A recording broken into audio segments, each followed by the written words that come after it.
औज़ुबिल्लाहिमिनश्शैतानिर्रजीम बिस्मिल्लाहिर्रहमानिर्रहीम। अस्सलाम वालेकुम, मेरा नाम सोबिया सलीम है। आज मैं आपको गौहर पब्लिशर की जानिब से खुशामदीद कहती हूँ।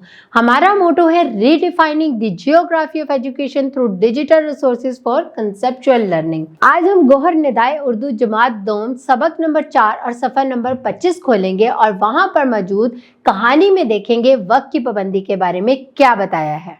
आप इस सफ़े पर देख रहे हो, कितनी प्यारी तस्वीर है। ये एक गांव का मंजर है। यहाँ पर दो बड़े हजरात जो हैं चारपाई पे बैठे हैं और भैंस चारा खा रही है। कितना खूबसूरत मंजर यहाँ पे दिया गया है। अब देखते हैं इस कहानी में क्या बताया गया है। इससे पहले हम खास अल्फाज पढ़ते हैं, जैसे कि गरूब। दूसरा क्या है? जमींदार। जमींदार वो लोग होते हैं जिनके पास बहुत सारी ज़मीनें होती हैं और वो उन ज़मीनों पर काम करवाते हैं। मेहनती, फसल बोना, अफसर। अब हम कहानी शुरू करते हैं। आप सब ने मेरे साथ इस कहानी को मिल के दुरुस्त लफ्ज़ से पढ़ना है।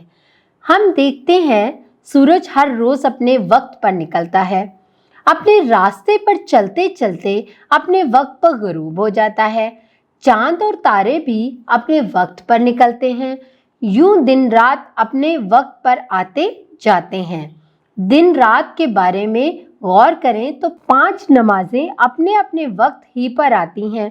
मौसमों को देखें तो वो भी हर साल अपने अपने वक्त ही पर आते हैं। अल्लाह ताला ने इस दुनिया का निज़ाम चलाने का एक तरीका मुकर्रर कर दिया है। सब काम उसी के मुताबिक हो रहे हैं। यहाँ पर बताया है कि निज़ाम कुदरत के तमाम काम भी वक्त पर ही होते हैं। जो कि अल्लाह ताला ने वक्त मुकर्रर किया है उसी वक्त पर होते हैं। सूरज, चांद, तारे और मौसम ये सब हमें बताते हैं कि हर काम को उसके वक्त ही पर करना चाहिए। आए हम बलाल और कमाल की कहानी पढ़ते हैं। बलाल गांव का बड़ा जिम्मेदार था।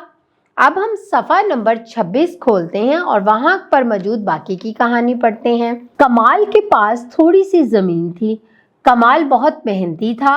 वो सुबह सवेरे खेतों में चला जाता, हल चलाता और ज़मीन तैयार करता। वो वक्त पर फसल बोता, खेतों को वक्त पर पानी और खाद देता। दूसरी तरफ बलाल बहुत सुस्त आदमी था। वो देर से उठता और दिन भर आराम करता। फसल बोने का मौसम आता तो भी वो वक्त से फ़ायदा ना उठाता।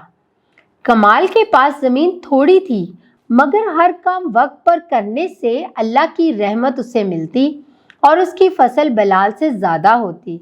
कमाल हर साल फसल बेचकर काफ़ी पैसे बचा लेता। उसने इन पैसों से ज़मीन खरीदना शुरू कर दी। चंद ही बरसों में कमाल के पास बलाल से ज़्यादा ज़मीन हो गई। वो बड़ा ज़मींदार बन गया। उसने अपने बच्चों को अच्छी तरह पढ़ाया। वो अफसर बन गए। दूसरी तरफ आमदनी कम होने से बलाल अपने बच्चों को अच्छी तालीम ना दिला सका। गांव में अब कमाल और उसके बच्चों की हर कोई इज्जत करता। वो भी सबको बताते हैं कि वक्त की कदर करने वालों पर अल्लाह की रहमत होती है। यहाँ पर आपको ये बताया गया है, इस कहानी से आपको ये सबक मिलता है कि काम अगर वक्त पर करें, एक तो वो पूरा भी हो जाता है, दूसरा अल्लाह की रहमत भी नाजिल होती है। अल्लाह ताला उसमें बरकत भी डालता है और हमें कामयाबी की मंजिलों तक पहुंचाता है। मुझे यकीन है कि तलबा आपने इस कहानी को सुना होगा और इससे बहुत सा सबक हासिल किया होगा। अब आप इस कहानी को घर जाके दोबारा दोहराएंगे और अपना बहुत सारा ख्याल रखेंगे। अल्लाह हाफिज़।